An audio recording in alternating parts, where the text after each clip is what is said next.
Una trevigiana nelle file dei fondamentalisti islamici. Questa è la notizia trapelata dal Servizio Informazioni della Difesa legata alla vicenda delle due giovani cooperanti italiane sequestrate e poi liberate in Siria e rilanciate sulle pagine de Il Giornale di oggi. La giovane, oggi 18enne, figlia di una coppia tunisina, sarebbe nata e cresciuta a Onè di Fonte. Una vita come molte altre interrotta dalla separazione dei genitori con la madre che torna in patria.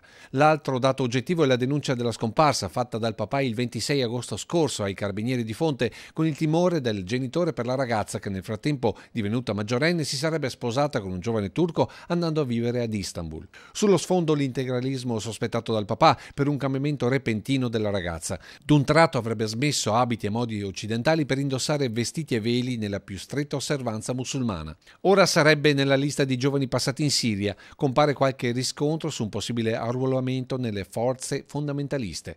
Sarebbe la seconda donna partita dall'Italia per andare a combattere tra le truppe jihadiste.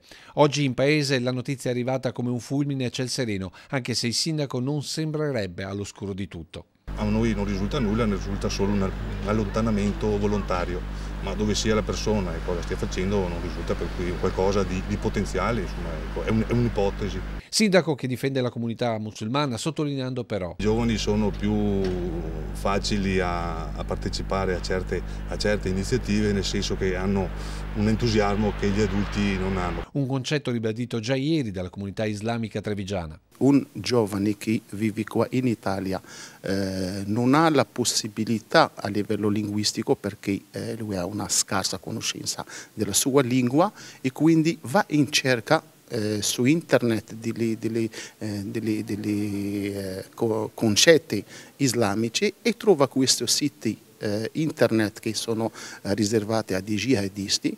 Loro sanno subito che una persona è una persona debole, perché una volta che comunicano sanno che è debole, perché lui vuole tutto, accetta tutto, e quindi là iniziano fasi di lavaggio del cervello. Così forse per Sonia, questo è il nome della ragazza che per amore o per credo ora potrebbe essere nelle terre del califfato più sanguinoso al mondo.